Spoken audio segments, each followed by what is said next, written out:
Assalamualaikum warahmatullahi wabarakatuh. Salam sejahtera untuk kita semua. Perkenalkan, nama saya Retno Puspaning Tias STMT. Saya merupakan salah satu dosen pada program studi Teknik Sipil Fakultas Sains dan Teknologi Universitas 19 November Kolaka.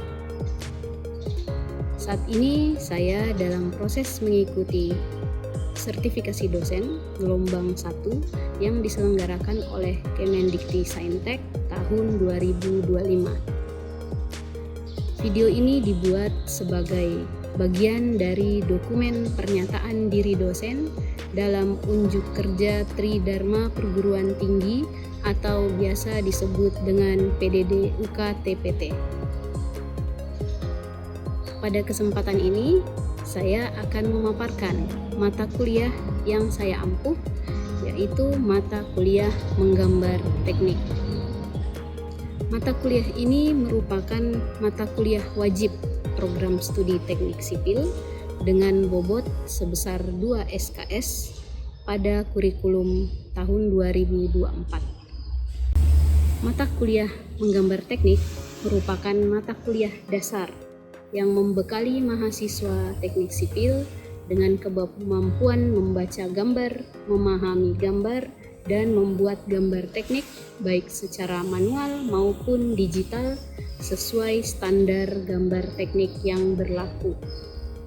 Pada pertemuan 1-7, materi pembelajaran mencakup pengenalan alat gambar, konstruksi geometris, proyeksi ortogonal dan aksonometri, penggambaran denah tampak dan potongan secara manual.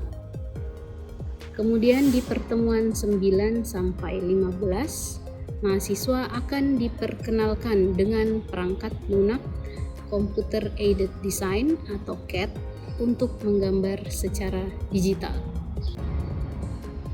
Dengan mengikuti mata kuliah ini, mahasiswa diharapkan mampu menghasilkan gambar teknik yang presisi dan komunikatif sebagai dasar perencanaan dan pelaksanaan pekerjaan di lingkup teknik sipil, seperti gambar struktur, denah perencanaan struktur, detail sambungan, dan berbagai gambar kerja lainnya. Sistem pembelajaran yang dilakukan yaitu melalui blended learning.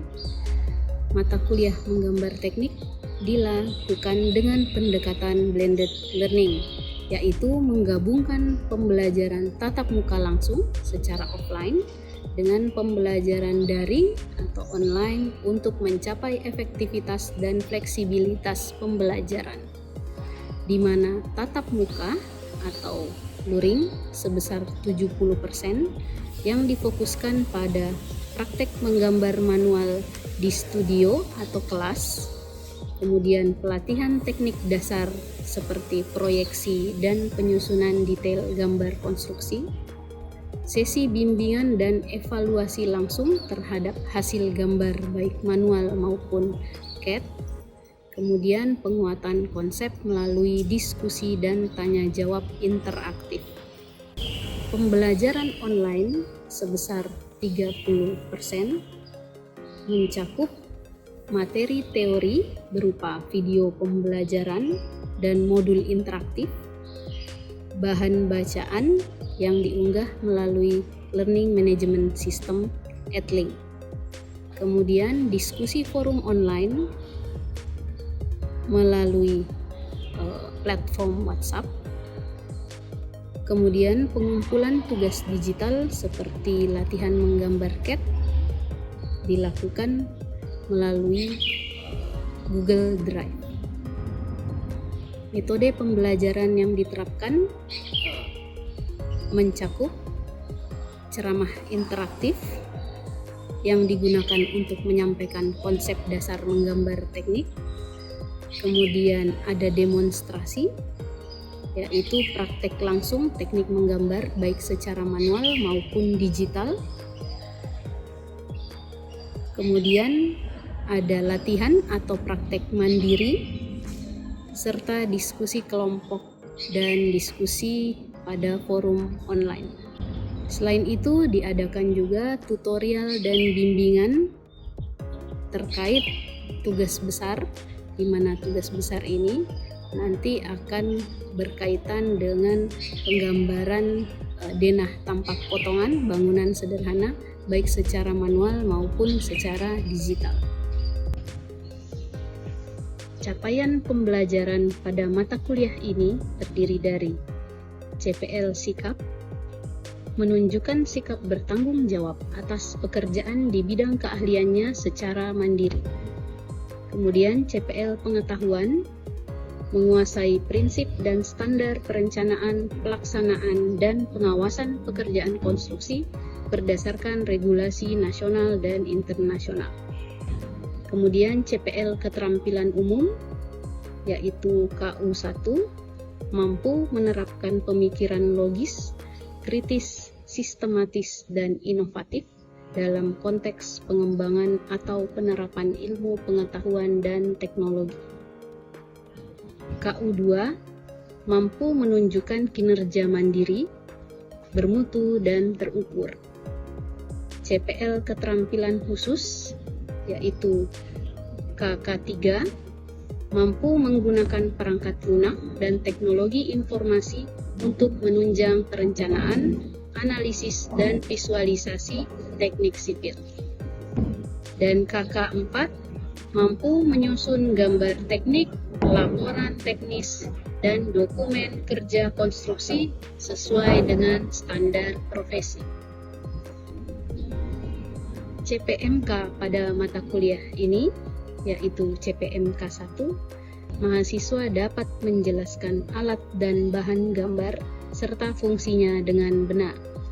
CPMK 2, mahasiswa dapat menjelaskan jenis-jenis proyeksi dan mampu menggambar proyeksi dengan benar. CPMK 3, mahasiswa dapat mengenali dan menjelaskan simbol-simbol dan kelengkapan gambar kerja teknik. CPMK 4, mahasiswa mampu menggambar denah, tampak, dan potongan rumah sederhana dengan menerapkan prinsip-prinsip gambar teknik dengan tepat. CPMK 5, mahasiswa mampu menggambar bentuk-bentuk sederhana dan denah rumah sederhana melalui software CAD dengan lancar. Media pembelajaran yang digunakan yaitu berupa buku ajar dan modul, kemudian ada lembar kerja mahasiswa, media visual dan audiovisual berupa slide presentasi, PowerPoint sebagai penyajian materi konsep secara visual terstruktur digunakan dalam perkuliahan tatap muka maupun daring. Kemudian ada juga video tutorial yang bisa menjelaskan langkah-langkah dalam menggambar teknik, baik secara manual maupun secara digital. Media pembelajaran yang digunakan juga termasuk media digital, yaitu software CAD, kemudian learning management system berupa Edlink pada C-Sakti, kemudian aplikasi virtual meeting yaitu Zoom dan Google Meet, kemudian ada tools interaktif daring untuk pemberian kuis berupa Kahoot atau Quizizz. Selain media digital, kami juga menggunakan media fisik untuk penggambaran manual seperti alat gambar manual dan koleksi gambar teknik. Materi pembelajaran pada mata kuliah menggambar teknik di minggu pertama yaitu pengantar menggambar teknik, minggu kedua topiknya berupa peralatan dan teknik menggambar manual, minggu ketiga yaitu konstruksi geometris, minggu keempat proyeksi ortogonal dan aksonometri, minggu kelima gambar denah bangunan rumah sederhana, minggu keenam gambar tampak bangunan rumah sederhana, minggu ketujuh gambar potongan bangunan rumah sederhana, dan minggu ke-8 yaitu ujian tengah semester. Minggu ke-9 teori diawali dengan pengantar AutoCAD atau CAD dasar. Kemudian minggu ke-10 yaitu pengenalan menu-menu penting pada software AutoCAD. Minggu ke-11 masih pengenalan menu-menu pada software AutoCAD. Minggu ke-13 mulai menggambar rumah denah sederhana, bangunan rumah sederhana di AutoCAD. Minggu ke-14 menggambar tampak dan potongan bangunan rumah sederhana di AutoCAD. Dan minggu ke-15 masih melanjutkan menggambar tampak dan potongan bangunan sederhana di software AutoCAD. Kriteria penilaian pada mata kuliah menggambar teknik. Komponen penilaian tugas dan latihan mingguan bobotnya 25%, ujian tengah semester bobotnya 20%, proyek akhir berupa tugas besar mempunyai bobot 30%, untuk ujian akhir semester bobotnya 15%, dan partisipasi sikap dan kedisiplinan mempunyai bobot 10%. Rubrik penilaian dan hasil evaluasi pada mata kuliah menggambar teknik berupa aspek presisi gambar, kemudian dinilai dari penggunaan simbol dan notasi yang lengkap dan sesuai standar, kemudian kerapian dan layout gambar yang rapi dan proporsional, serta ketepatan waktu dalam mahasiswa mengumpulkan tugas besar dan tugas mingguannya. Berikut ini merupakan video proses pembelajaran yang diambil dari salah satu pertemuan mata kuliah menggambar teknik, yaitu pertemuan keempat terkait gambar proyeksi. Selamat menyaksikan. Assalamualaikum warahmatullahi wabarakatuh dan selamat pagi. Salam sejahtera untuk kita semua. Waalaikumsalam warahmatullahi wabarakatuh. Oke, minggu ini pertemuan keempat ya, akan masuk di materi gambar proyeksi. Tapi sebelum saya masuk ke materi gambar proyeksi, saya mau bertanya dulu ini. Materi-materi sebelumnya apa saja yang sudah dipelajari? Ada yang masih ingat? Silahkan. Saya Bu, Oke, Ramzi, silahkan Ramzi. untuk pertemuan kemarin itu, pertemuan pertama itu kita pelajari tentang menggambar teknik, pengenalan alat-alat gambarnya. Kemudian saat pertemuan kedua kemarin, kita mempelajari tentang teknik menggambar, menggunakan mistar dan busur. Simbol juga kita mempelajari tentang notasi dan cara membuat skala gambar. Kemudian saat pertemuan ketiga, kita mempelajari tentang konstruksi geometris, yaitu cara membuat garis, arsiran, dan teknik yang kita gunakan dalam menggambar untuk bidang segi 4, segi 5, dan segi 6. Kemudian kita juga menggambar di tata cara menggambar lingkaran dan elips, serta cara menggunakan rumus yang baik dan benar. Oke, oke. Terima kasih ya Ramzi. Oke, ya, betul ya. Jadi sudah mempelajari mengenai alat-alat apa saja yang digunakan ya, kemudian tata cara menggambar ya, kemudian notasi, skala ya, etiket itu juga ya di minggu yang lalu, kemudian cara menggambar lingkaran dan elips juga sudah dipelajari ya minggu-minggu yang lalu. Oke, sebelum saya masuk ke materi, eh, sebaiknya kita berdoa dulu ya, agar ilmu yang saya sampaikan ini bisa bermanfaat dan bisa terserap ya ke dalam pikiran kalian sehingga bisa berguna nantinya ya. Silahkan berdoa menurut agama dan kepercayaan masing-masing. Oke, berdoa selesai. Eh, baik, selanjutnya saya akan absen dulu ya, absen untuk melihat kehadiran kalian di minggu keempat ini ya.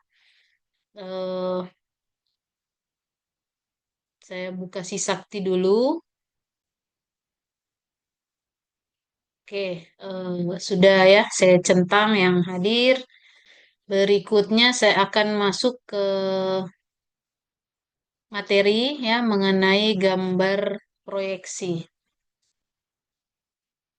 Oke, di pertemuan ketiga ya atau pertemuan yang lalu kita sudah mempelajari mengenai eh, pengenalan alat gambar ya. Jadi kalian sudah tahu ya apa saja yang perlu disiapkan ya untuk kita praktek di mata kuliah menggambar teknik ya. Jadi untuk materi ini saya sampaikan mengenai gambar proyeksi. Saya harapkan kalian sudah mempersiapkan alat dan bahan ya untuk bisa langsung praktek di pertemuan keempat ini. Tapi sebelum kita praktek, saya sampaikan dulu konsep dan teorinya ya. Oke, gambar proyeksi. eh saya perlihatkan dulu RPS-nya ya untuk minggu keempat ini ya, di mana sub CPMK di minggu keempat ini ya diharapkan mahasiswa itu dapat memahami dan menggambar proyeksi ortogonal dan aksonometri ya. Jadi ada dua bahan kajian, yaitu proyeksi ortogonal dan aksonometri. Untuk pertemuan kali ini saya fokuskan dulu ke proyeksi ortogonal ya, yaitu proyeksi Eropa dan proyeksi Amerika. Untuk aksonometri nanti di pertemuan selanjutnya ya, sekalian kita latihan juga ya. Oke, apa yang dimaksud dengan gambar proyeksi? Nah, gambar proyeksi itu adalah gambar bayangan atau konstruksi suatu benda ya, di mana dari konstruksi atau bayangan tersebut kita dapat ketahui eh, kejelasan dari objek tersebut secara matematis ya, berarti terukur ya, proyeksi itu terukur. Nah, gambar proyeksi yang akan kita fokuskan pada pertemuan ini adalah proyeksi ortogonal ya, di mana terdapat dua proyeksi, yaitu proyeksi Eropa atau yang biasa disebut dengan kuadran satu dan proyeksi Amerika atau biasa disebut kuadran tiga ya. Nah, proyeksi ortogonal ya itu merupakan proyeksi yang bidang proyeksinya mempunyai sudut tegak lurus terhadap proyektornya ya. Nah, jadi ada tiga bidang ya yang membentuk eh, ruang-ruang ini, ruang-ruang untuk proyeksi ya. Nah, tiga bidang yang bisa kita lihat di sini adalah ada bidang vertikal, bidang horizontal, dan bidang profil ya, yang di belakang ini ya. Nah, dari bidang-bidang ini terbentuk empat ruangan ya. Ada kuadran satu, ada kuadran dua, tiga, dan empat ya. Nah, dalam gambar teknik, ruangan yang dikenal itu hanya ada dua saja ya, yaitu kuadran satu dan tiga. Ya. Jadi di sini ya, kuadran satu ini dan kuadran tiga, ya, yang ini yang di bawah ya. Nah, kuadran satu itu disebut dengan proyeksi Eropa. Kita kenal dengan proyeksi Eropa. Dia di kuadran satu ya, yang di atas tadi sebelah kanan ya, sudut kanan atas.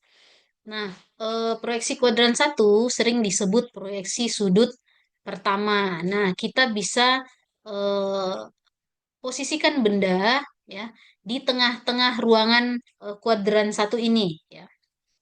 Nah, di area kuadran satu ini atau ruangan kuadran satu ini, bidang vertikalnya itu dia terletak di sebelah kiri. Ini kalau point of view-nya ini di sini ya. Ini posisi pengamat ya. Ini pengamat ya. Nah, bidang A ini, yang A ini ya, itu diproyeksikan ke bidang P yang di belakang ini ya. Nah, sehingga menjadi tampak depan. Ya. Ini disebut tampak depan yang bidang P ini ya, bidang P ini. Nah, kemudian ada bidang vertikal yang terletak di sebelah kiri benda. Ya. Bidang vertikal ini adalah bidang di mana sisi B ini diproyeksikan. Jadi sisi B ini diproyeksikan ke sana. Ya. Ini B diproyeksikan ke sana. Ya. Ini diproyeksikan ke sana. Oke, membentuk B ini ya di bidang V vertikal. Letaknya di sebelah kiri dari eh, tampak depan ini. Ya. Ini tampak samping kanan yang B ya. Kemudian yang bagian C ini, yang di atas ini ya, ini diproyeksikan ke bidang horizontal yang ada di bawah. Ini kita proyeksikan ke bawah ya. Ini juga diproyeksikan ke bawah ya. Menjadi bidang H. Nah, ini C diproyeksikan di bidang H yang letaknya ada di bawah benda. Nah, maka eh, bidang proyeksinya, posisinya itu seperti ini untuk proyeksi Eropa. Ya. A ini adalah tampak depan, ya. Kemudian yang B ini tampak samping kanan, itu posisinya di sebelah kiri. Karena bidang vertikal dari kuadran Eropa atau kuadran satu ini terletak di sebelah kiri benda. Nah, sedangkan tampak atas benda itu diproyeksikan ke bidang horizontal yang ada di sebelah bawah. Ya. Makanya posisinya di bagian bawah. Ya. Jadi seperti ini ya, tampak atas dia posisinya di bawah, tampak samping kanan posisinya di sebelah kiri, dan tampak depan posisinya di sini ya. Oke, ini untuk proyeksi Eropa. Nah, ini adalah proyeksi lengkap dari proyeksi Amerika ya. Jadi yang A ini tampak depan, kemudian yang B ini adalah tampak samping kanan,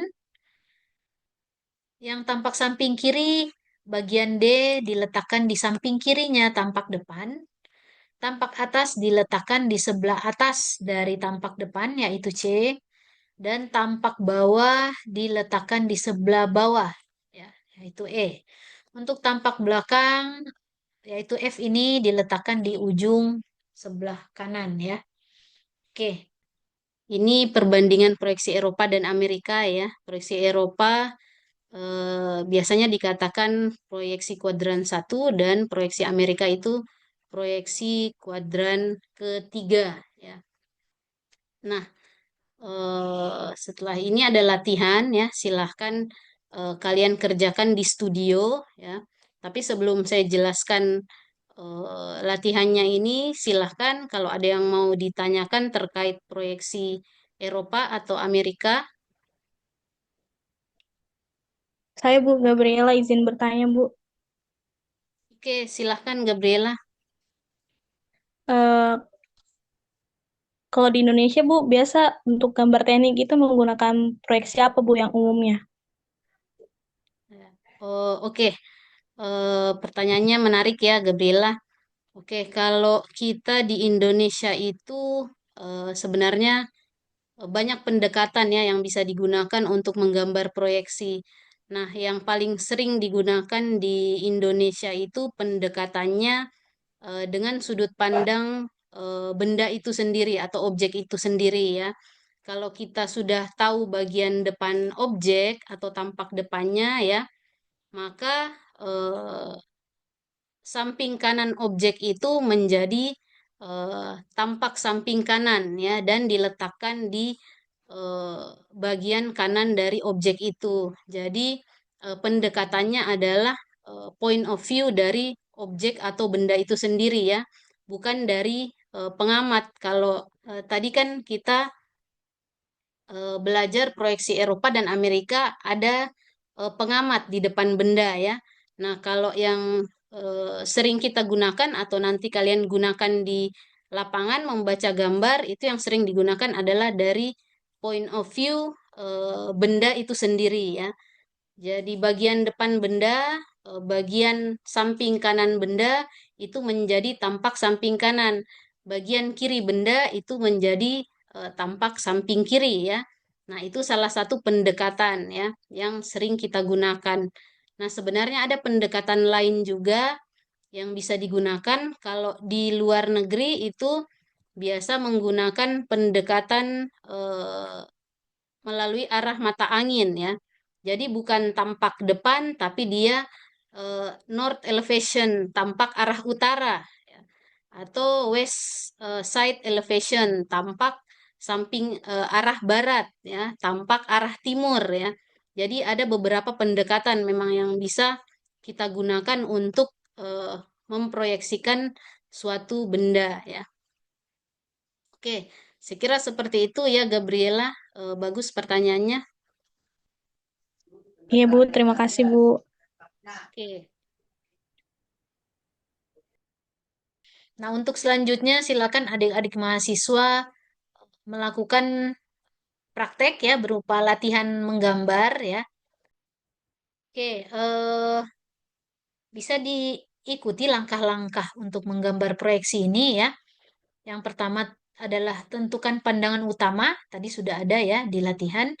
Kemudian silakan kalkulasi ukuran bidang yang akan diproyeksikan ya.